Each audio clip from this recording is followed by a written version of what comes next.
Hello. आप सभी मित्रों को रघुनंदन इंग्लिश क्लासेस के यूट्यूब चैनल पर हार्दिक स्वागत है। सभी मित्र जो भी पीआरटी में पीजीटी में पास किए हैं, सभी मित्रों को बहुत बहुत शुभकामनाएं हैं कि अब आपकी जो आने वाली पीढ़ी है और आपका जो मान लीजिए अभी जीवन है वो बेहतर ढंग से चलेगा। और उन सभी मित्रों को मैं कहना चाहूँगा जो भी पीआरटी में सरकार की वजह से असफल हुए हैं, वैसे मित्रों को हौसला नहीं खोना है, क्योंकि बिहार में इतिहास गवाह रहा है कि जो भी वैकेंसी आई है और जो भी वैकेंसी आएगी उसके लिए लगातार कई वर्षों का संघर्ष करना पड़ता है। बहुत सारे अभ्यर्थी मार खाते हैं, रोड पर चिल्लाते हैं और तब वैकेंसी आती है। और वैकेंसी एक नाम का ढकोसला दे दिया जाता है कि हम इतनी वैकेंसी देने जा रहे हैं, लेकिन उस वैकेंसी को पूरा नहीं किया जाता है। जैसा कि आप सभी मित्र जानते होंगे कि सबसे पहली बात कि किसी भी राज्य में अपने राज्य के अलावा दूसरे राज्य के अभ्यर्थी को वैकेंसी में भरने का अनुमति नहीं के बराबर दिया जाता है। लेकिन हमारे बिहार राज्य में नीतीश कुमार को पीएम बनने का सपना है, तो बिहार में सदाबहार दरबार कर दिए और बिहार के विद्यार्थियों जो ने लंबे अरसे से एक आस लगाए बैठा था, उनकी माँ बाप के सपनों को बिहार सरकार ने बर्बाद कर दिया। बहुत सारे विद्यार्थी मायूस होंगे, तो इसमें टेंशन लेने की कोई बात नहीं है। अरे टेंशन तो होगा ही, सबको होता है, अब क्या करिएगा। लेकिन अभी आगे चुनाव है और आपके साथ नाइंसाफी हुआ है। 79,000 सीट के नाम पर 72,000 सीट का रिजल्ट दिया गया, उसमें भी नहीं दिया गया है। 62,000 समान का दिया गया है और अभी भी रिजल्ट बचा हुआ है। तो 62,000 अभी जो मान लीजिए कट ऑफ जो है उसमें इतना तो बीएड प्लस डीएलएड मिक्स का भी कट ऑफ नहीं जाता था, जो अभी वर्तमान में दिख रहा है। और अतुल प्रसाद ने बयान में कह दिया, कभी इस मुद्दों पर बात भी नहीं किया कि मान लीजिए जो सीट बचेगा उसमें कम से कम बचे हुए अभ्यर्थी को मेरिट बना करके उसका दिया जाए। बोला सरकार आदेश देगी तब हम करेंगे, मतलब सरकार ने ही ऐसा बात कहा है कि आपको इतना तक ही नौकरी देना है, आधा सीट बचा लेना है। इसीलिए अतुल प्रसाद ने ऐसा किया। उसके बाद अतुल प्रसाद बोला कि हम जो है सभी विद्यार्थियों को जो है स्कोर कार्ड जारी करेंगे, जैसे सीटेट और स्टेट में दिया जाता है। क्या दिया गया? नहीं दिया गया। उसके बाद बोला गया कि पीआरटी में जो है हम जितने भी विद्यार्थी हैं उसको 1 लाख विद्यार्थियों का शॉर्ट लिस्ट करके उसके डॉक्यूमेंट का वेरिफिकेशन करेंगे और उसके बाद जो है 79,000 सीट पर बहाली होगा। क्या ये भी हुआ? आप 79,000 में 72,000 का ही रिजल्ट दिए। सबसे पहले 7,000 तो आप पहले ही काट लिए। उसके बाद आप यदि मान लीजिए कि 62,000 में आपने वैकेंसी दिया, तो आप 62,000 में किसका वैकेंसी, मान लीजिए आप 62,000 में किसका रिजल्ट दिए? 62,000 जो आप रिजल्ट दे रहे हैं, तो 62,000 में किसका रिजल्ट है? सबसे पहली मुद्दा है सीटेट अपीयरिंग, दूसरा है डीएलएड अपीयरिंग, तीसरा है नियोजित शिक्षक। नियोजित शिक्षक की 40,000 आपका सीट खा रहा है 62,000 में। 10,000 जो है मान लीजिए कि आप बिहार से बाहर वालों को ही दिए हैं, उससे ज्यादा ही दिए होंगे, तो ओरिजिनल मतलब आप 10 से 12,000 ही बिहार के बच्चों को आप दे रहे हैं। और 72,000 जो मान लीजिए कि आपका जो है उसमें तो आप सीधा ही बचेगा ही। 72,000 जो आप नाम का एक रिजल्ट दे रहे हैं उसमें सीटेट अपीयरिंग वाले बच्चे, जो डीएलएड अपीयरिंग वाले बच्चे हैं, केवल छत्तीसगढ़ ही ऐसा राज्य है या कुछ ऐसा राज्य है जिसमें अभी डीएलएड अपीयरिंग वाले को एग्जाम लेकर के उसका मार्कशीट दिया गया है या कहीं रिजल्ट आया है। तो डॉक्यूमेंट वेरिफिकेशन में जो बाकी राज्य हैं उसके बच्चे को तो जॉब नहीं हो पाएगा जो बीपीएससी में दिया है, तो वो जगह खाया। जो मान लीजिए होने वाला विद्यार्थी था जिसका मेरिट बनना चाहिए था, ऐसे बच्चों के मतलब बच्चों के भविष्य के साथ जो है आप क्या कर रहे हैं, खिलवाड़ कर रहे हैं। उनके सपनों पर आप पानी फेर दिए। एक आस लगा के बच्चा बैठा हुआ था कि चलिए इस बार जो है लगता है कि कम मेरिट वाले का भी हो जाएगा। मेरिट क्या होता है? मेरिट क्या होगा? मान लीजिए आपका तो तुरंत मान लीजिए व्यवस्था लाए, नया नियमावली, किसी को पता नहीं था, किसी को ये भी पता, मान लीजिए डायरेक्ट पता था कि सीटेट पास करो नौकरी होगा, तो लोग ये आशा पे था हमको यदि टीचर बनना है तो इतना प्रोसेस में ही हो जाता है। उसके बाद एकदम आप तुरंत बहाली लाए, बच्चा तैयारी भी किया, जो चीज आप सिलेबस दिए, सिलेबस दे वो नहीं कि विषय बता दिए, बच्चा उस चीज को पढ़ा, उससे आपका क्वेश्चन होने नहीं रहा। अब बच्चा अपने मन से बनाया भी, उसका उतना क्वेश्चन भी आया है। अभी 50 मान लीजिए किसी का 61 पर हो गया, 60 पर नहीं हो रहा है। आपके पास 7,000 सीट बचा हुआ था, तो 7,000 कम उस 7,000 को भी तो आप भरते। और जिस दिन मान लीजिए अतुल प्रसाद जी आपने ये बयान दिया, जिस दिन आपका प्रेस कॉन्फ्रेंस था, तो कम से कम आप उस दिन सभी स्टूडेंट्स को ये दिलासा दिला सकते थे कि मान लीजिए कि जो भी इस डीवी में जिसका जिसका सीट बचेगा उस सीट पर पुनः जो है अगली प्रोसेस की जाएगी। लेकिन आप सरकार का एक क्या कर दिए, नाम बता दिए कि सरकार कहेगी तब। हम जानते हैं कि मान लीजिए इसमें आपका दोष कोई नहीं है। यदि आप अपने मन से लेते तो स्वाभाविक बात है कि मान लीजिए कि अच्छे तरह से लेते, लेकिन आप तो सरकार के बंधे हुए हैं। सरकार को उसी सीट पर राजनीति करना है, नीतीश सरकार को पीएम बनना है। हमारे तेजस्वी भैया जो हैं बिहार के मुख्यमंत्री बनेंगे, अच्छी बात है। लेकिन बिहार के बच्चों के भविष्य के साथ तो आप खिलवाड़ कर रहे हैं। जो बच्चे 2019 से मार खा खा करके पटना की सड़कों पर गर्दनी बाग में धरना प्रदर्शन करते करते मार खाया, चिल्लाया, उतना दिन के बाद आप वैकेंसी दिए। आप सबसे पहले आपको बीपीएससी लेना था तो पहले ये ले लेते, इतना धरफरी काहे किया? अरे लेवो किए तो आपके पास यदि बच्चा है, स्टूडेंट्स है, तो आप 100% सीट पर बहाली करिएगा ना भाई। आप उसमें सीटेट अपीयरिंग को ले रहे हैं, डीएलएड अपीयरिंग को ले रहे हैं, तो सीट तो बचेगा ही। पहले से जिसको सीट नौकरी है आप उसी को नौकरी दे रहे हैं, उसको भले चलिए ठीक है राज्यकर्मी बनेगा, लेकिन आप उसको इसी में ऐड थोड़े करिएगा, उसको हटाइए ना भाई, उसको अलग एक लिस्ट तैयार करिए। चलिए जो भी नियोजित शिक्षक है उसको आप राज्यकर्मी बना रहे हैं, अच्छी बात है।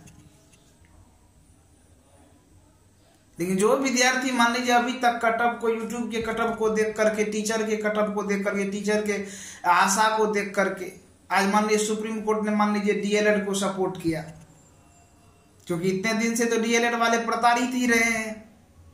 जूनियर के नाम पर इनको वैसे ही प्रताड़ित किया जाता रहा है। और एक आस भी यदि मान लीजिए सुप्रीम कोर्ट के द्वारा इनको मिला तो उनके साथ आप क्या किए? उनके साथ तो आप धोखा कर लिए, उनका तो आप मेरिट बनाए नहीं रहे। मान लीजिए इतना डीएलएड और प्लस बीएड का मेरिट इतना बनता था, आज यदि स्पेशल डीएलएड वाले को नौकरी मतलब 79,000 पर केवल डीएलएड वाले ही ना नौकरी करेंगे, उसमें आपका नियोजित टीचर भी है, और यहाँ पर बहुत सारे प्रूफ के साथ आपको हम दिखा भी देंगे कि बीएड का भी रिजल्ट आ गया है। सबसे पहली और मुद्दा देखिए आपका क्या क्या है। बहुत ऐसे स्टूडेंट्स हैं जो कि मान लीजिए 11 12 में पास कर रहे हैं, 9 10 में पास कर रहे हैं और पीआरटीओ में पास कर गए हैं। और बहुत सारे ऐसे हमारे समाज में बहुत सारे ऐसे बच्चे हैं जिस पर कोई दूसरा अच्छा स्टूडेंट बैठ करके, सेटर बैठ करके बढ़िया मार्क्स उसको निकाल दिया है। यदि आप अच्छी तरह से आपका व्यवस्था बढ़िया रहा तो वैसे स्टूडेंट डीबी में छट जाएंगे, तब भी तो सीट बचेगा।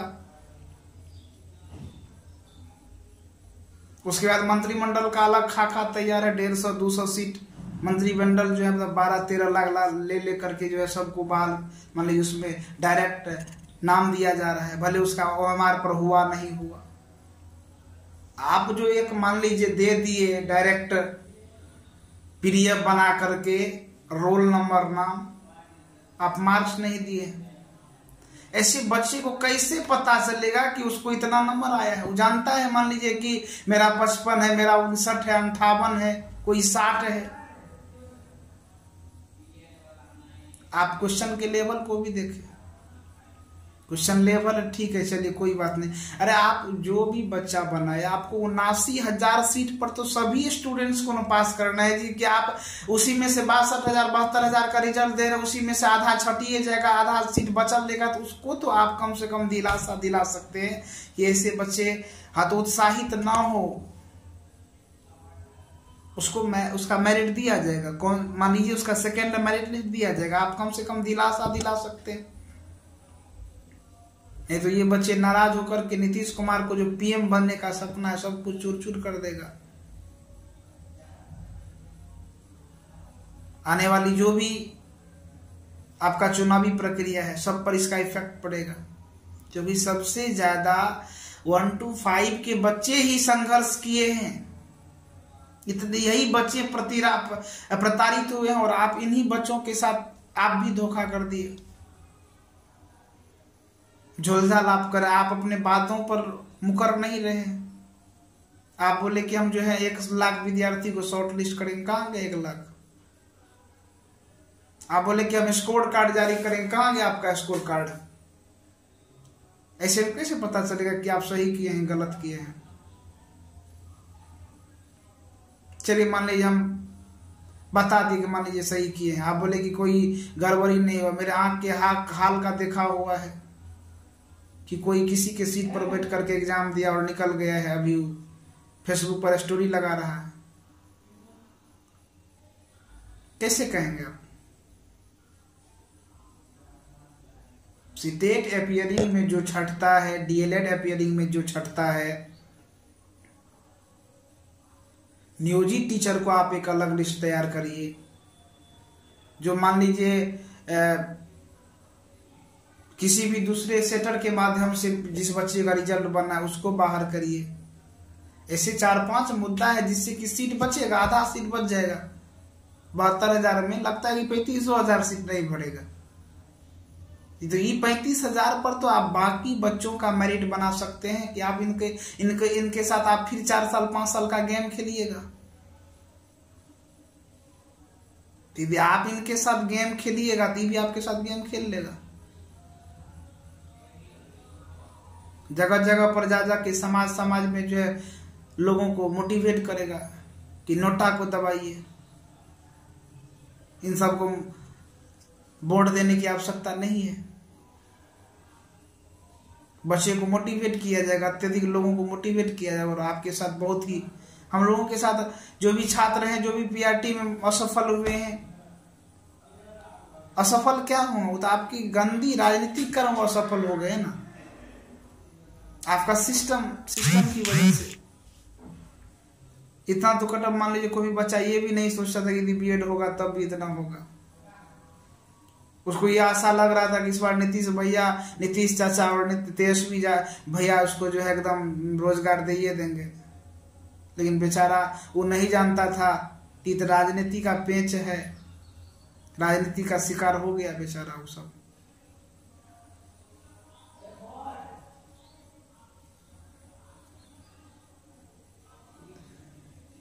क्या करिएगा? ऐसे बच्चों के भविष्य को बर्बाद ना करें। आपसे, नीतीश चाचा से, तेजस्वी भैया से और अतुल प्रसाद जी जो भी के पाठक हैं विभाग में, हम जानते हैं कि ये विभाग के जो भी कर्मचारी हैं कुछ नहीं करेंगे, क्योंकि आदेश ऊपर से आता है। तो मैं नीतीश कुमार से ही कहना चाहूंगा, मैं तेजस्वी भैया से ही कहना चाहूंगा कि आप जिस चीज का सपना देख रहे हैं कि बिहार में 10 लाख युवाओं को नौकरी देना है, केवल कहने से नहीं होगा, उसको 100% आप करके दिखाइए। 1,70,000 बहाली में, चलिए आपको 11-12 में नहीं मिल रहा है टीचर, उतना आपको अभ्यर्थी नहीं मिल रहा है, तो आप कहां से दीजिएगा? 9-10 में चलिए आपको अभ्यर्थी तो वहां मिला 1.5 गुना लगभग होगा। पीआरटी में तो आपको ओरिजिनल मिल रहा है, कम से कम इस छात्र को तो भर सकते हैं। यदि सब कुछ डाटा हिसाब से देखा जाए, डीएलएड अपीयरिंग को बाहर करके देखा जाए, सीटेट अपीयरिंग को बाहर करके देखा जाए, नियोजित टीचर को बाहर करके देखा जाए, और जितने भी गलत ढंग से इस पीआरटी में प्रवेश करना चाहते हैं, जॉब लेना चाहते हैं, ऐसे बच्चों को यदि हटा करके देखा जाए, तो हमको लग रहा है कि 84,000 भी डीएलएड का ओरिजिनल विद्यार्थी नहीं होगा। यदि आप ओरिजिनल 84,000 में भी आप जो है मेरिट आप बढ़िया से बनाते हैं, तब भी जो है, तब भी आपके पास सीट बचेगा। आप आधा सीट बचाना चाह रहे हैं, आधा से ज्यादा भी ना बच जाए, ज्यादा ही बचेगा ना जी। 40,000 आपका नियोजित शिक्षक है, 10,000 आप बिहार से बाहर वालों को दे दिए, तो सबसे पहले हम लोगों के साथ नाइंसाफी हुआ है। 12,000 में बिहार के बच्चों को मान लीजिए हमको लग रहा होगा, तो आप नियोजित टीचर का कम से कम अलग तो आप तैयार करिए, आप इसमें भी जोड़ दीजिएगा। तो पहले से नौकरी काहे कर रहा, मतलब वो होगा बीपीएससी टीचर, बीपीएससी टीचर होगा, चलिए उसको आप मंथली दीजिएगा, लेकिन उसको इस बहाली में ना मत जोड़िए भाई। आप उसको तो वैसे भी ले रहे हैं अलग माध्यम से, जो भी आपका विभागीय परीक्षा है। तो जितने भी पीआरटी के छात्र हैं, जितने भी डीएलएड साथी हैं, आपके साथ नाइंसाफी हुआ है, और आप यदि इस समय चुप रहते हैं, इस समय अपने घर में बैठे रहते हैं, तो आप ये उम्मीद रख लीजिए कि फिर आपको 5 साल नौकरी होने वाला नहीं है। फिर 5 साल आपको संघर्ष करना होगा, तब आपको जॉब होगा। हुआ तो हुआ, नहीं तो फिर अगले 5 साल आप वेट करिए, क्योंकि चुनावी प्रक्रिया के मशीन में यदि आप पिसा जाइएगा, राजनीति के पेंच में पिसा जाइएगा, तो जिंदगी बर्बाद हो गया। होता ही है सभी बच्चों का।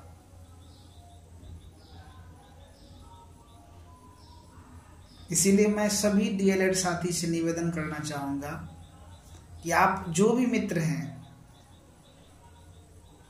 आपको यदि इस वैकेंसी में जॉब लेना है तो आपको लड़ना होगा, अपनी आवाज को सरकार तक पहुंचाना होगा। सरकार को आप ये पूछ सकते हैं कि आप 79,000 जो बहाली दिए हैं, सुप्रीम कोर्ट का आप जो है आदेश का पालन करें कि हम डीएलएड वाले को जॉब देंगे पीआरटी में 1 to 5 में, तो आप 79,000 को पूरा पुराइए ना भाई। आप 79,000 को पूरा पुराइए ना, आप डीएलएड अपीयरिंग को छांटिए, सबको हम जानते हैं सब छटाई होगा, लेकिन तो सेकेंड मेरिट लिस्ट का भी तो आप कहिएगा। तो अब जब तक मांगिएगा तब तक बिहार में कुछ मिलता नहीं है। ये दिमाग में से हटा दीजिए कि फिर आपको होगा, ये दिमाग में से हटा दीजिए। तो यदि आप ये भी सोच रहे हैं कि 1 to 5 का फिर मान लीजिए अगला साल देगा, तो ऐसा बात नहीं है। आप मेहनत कम नहीं किए हैं।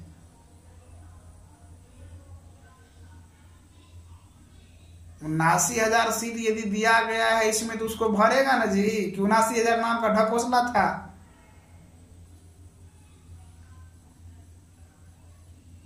नासी 80,000 का नाम ढकोसला मिल गया, वो खाली रह जाएगा आधा। आप नहीं लीजिएगा नौकरी, आवाज उठाइएगा तब ना। जो भी डीएलएड मित्र को फोन लगाते हैं, फोन से बात होता है, सबका आशा टूटा हुआ है, कोई फोन नहीं उठाता है। आवाज जब तक बुलंद नहीं करिएगा तो इसके बाद आप 5 साल बंद कर दीजिए, आंख बंद कर लीजिए, आपको कुछ होने वाला है। बिहार में ऐसी प्रक्रिया होती है। आपको यदि जॉब लेना है तो इसी साल और अभी आवाज उठाना होगा, क्योंकि फिर इस चुनाव के बाद आपको दोबारा मिलने नहीं वाला है। आंख बंद कर लीजिए, आपके साथ आपको अभी मौका है, आपके बातों पर अभी सरकार झुक सकती है, क्योंकि अभी आपसे भी उसको काम है ना। फिर वो जीत जाएगा तो आपसे कोई मतलब नहीं उसको 4 साल, फिर 4 साल यदि आप एकदम लाठी एकदम डंडा खाइएगा तो 5वां साल पूछेगा कि चलो ठीक है कुछ दे देते हैं। फिर उसमें से क्या करेगा, देगा सीधा, आधा खाली रह जाएगा। सबसे बड़ी भर्ती कैसे हम समझेंगे जब तक सबसे बड़ी बहाली पूरा नहीं होगा। केवल बैनर लगाने से नहीं होता है, बैनर लगाने से नहीं होगा कि हम 1,70,000 बच्चों को जॉब दे रहे हैं, फिर 1,20,000 को देंगे बहाली। 1,70,000 में आप नौकरी कितना को मिला ये मायने रखता है ना भाई। आप पीआरटी में 79,000 सीट दिए हैं, ओरिजिनल में भर्ती क्या हुआ? आप कहिएगा कि नहीं उतना क्वालिफिकेशन नहीं था, कैसे नहीं है?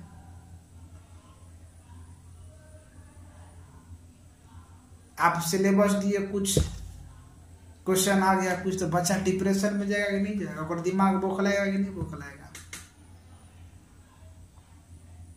सबका नहीं होता एक तरह। इसलिए सभी मित्र जो भी डीएलएड आती हैं, आवाज को बुलंद करना होगा। आवाज बुलंद नहीं करिएगा तो 5 साल आंख बंद कर दीजिए, फिर कुछ होने वाला नहीं है। जो भी शीर्ष नेतृत्व कर रहे थे सुप्रीम कोर्ट में, हमारे डीएलएड साथी, जो भी यूट्यूब चैनल चला रहे हैं, जो भी मित्र, किसी का नहीं हुआ है।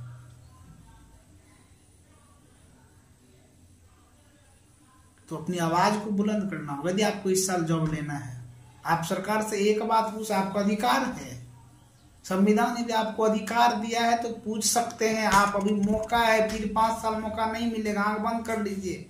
यदि कोई बच्चे इस आस में है, क्योंकि आप जानते हैं बीपीएससी टीआरई 2.0 में केवल 6 to 8, 9, 10 और 11, 12 का बहाली आ रहा है, 1 to 5 का बहाली नहीं आ रहा है, पीआरटी का बहाली नहीं आ रहा है। और ऐसा कोई बात नहीं कि सभी डीएलएड साथी ग्रेजुएशन अलग से है, सबको सभी ग्रेजुएशन लगा करके 6 to 8 में वही सबके पास नहीं है। मौका आपका छीना जा रहा है भाई। फिर आप ओरिजिनल पास हैं, उसके बाद आपका नहीं बन रहा। पास में थे ना कि 40 तक मेरिट बन जाएगा। तो आवाज बुलंद करिए, आवाज को फैलाइए, वीडियो को शेयर करिए, ताकि ये आवाज सरकार तक कुछ पहुंचे, हम लोगों के दर्द को सरकार समझ सके। जब तक बिहार में संघर्ष नहीं करिएगा तब तक नौकरी नहीं होने वाला है। आप इस देश के, इस राज्य के नागरिक हैं और लोकतंत्र आपको अधिकार दे रहा है, संविधान अधिकार दे रहा है कि आप सरकार से पूछ सकते हैं कि आपने 79,000 यदि सीट दिया है तो वो पूरी तरह से भरा है कि नहीं भरा है। उसको पूरा भरिएगा ना जी, कि खाली नौकरी वाला को नौकरी दीजिएगा।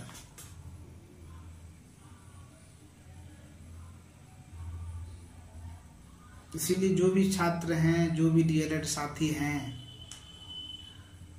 आवाज बुलंद करिए। आवाज नहीं उठाइएगा तो इस निकम्मी सरकार में, सब तो ऐसे निकम्मी है, किसको आप बढ़िया कहिएगा, सब तो ऐसे ही है, सब तो ठगने वाला ही है। राजनीति मतलब होता है ठगना, ठग फुसला के बहला करके वोट लेना है। देने का आम तो देता गुठली, का बोला कि देंगे आम, दिया उसका गुठली। वो रस कहाँ गया? 79,000 सीट यदि पीआरटी में है तो उसको पूरा भरिए। पीजीटी में यदि खाली बच रहा है और कुछ यदि आपको 5% रिलैक्सेशन करके भी यदि आपको देना पड़ रहा है तो आप दीजिए। आप बोले थे कि देंगे पीआरटी में भी, पीजीटी में भी देंगे, टीआरई में भी देंगे। कहाँ गया आपका? ये सब कुछ खत्म हो गया पूरा, सब आपका वादा था फॉल्स। आवाज बुलंद करना अनिवार्य है मित्र। जब तक आप अपनी आवाज को नहीं उठाइएगा ना, तब तक कुछ होने वाला नहीं है। आवाज उठाना पड़ेगा। यदि इस साल नौकरी लेना चाहते हैं तो आप अपनी आवाज को सरकार तक पहुंचाइए। कमरे में डूब के रहने से कुछ होने वाला नहीं है। फिर 5 साल सो जाइए, तब गाना लगाइएगा, बीए करके बकरी चरावाता, यानी तो डीएलएड करके बकरी चरावाता। समझे? ऐसा बात नहीं है कि कोई यदि 55 लाया है, कोई 59 लाया है तो उसमें मेरिट नहीं है। कभी कभी उसका लक भी साथ नहीं देता है, 5 से 10 मार्क कम हो गया। कोई अच्छे जानकार भी स्टूडेंट हैं, कोई अच्छे जानकार भी अभ्यर्थी हैं, लेकिन कभी उसका नसीब साथ नहीं देता है, जिसकी वजह से वो थोड़ा पीछे चला जाता है। तो आवाज बुलंद करिए मित्र। आवाज बुलंद नहीं करिएगा तो कुछ नहीं होने वाला है। सरकार अभी तक यही करते रही है, करते रहेगी। तो सभी मित्रों से मेरा यही रिक्वेस्ट है कि आप वीडियो को अधिक से अधिक शेयर करें। आप भी वीडियो बनाइए, अपनी आवाज को आप आगे बढ़ाइए, ताकि सभी डीएलएड मित्र जगे। क्योंकि आगे अभी चुनाव है, इस चुनाव में नहीं जगिएगा तो फिर आप 5 साल बाद ही आप ही आशा करिए कि हमको नौकरी होगा। फिर 1 to 5 में बहाली आने वाला नहीं है। 6 to 8 में आएगा, 9 10th में आएगा, 11 12th में आएगा, लेकिन फिर आपको नहीं आएगा। आप ये भी देख रहे हैं कि आपको 3 मौका ही मिल रहा है, 3 मौका। तो आप पहले वाले मौके में यदि आप क्वालिफाई हैं तो आप लीजिए, अपने आवाज को उठाइए, वैसे नहीं होगा। ठीक है मित्र, मैं अपनी बातों को यहीं पर विराम देता हूं और मैं आशा करता हूं कि आप सभी अच्छे होंगे। धैर्य को बनाए रखिए और अपनी आवाज को बुलंद करते रहिए तो बहुत कुछ होगा। प्रणाम।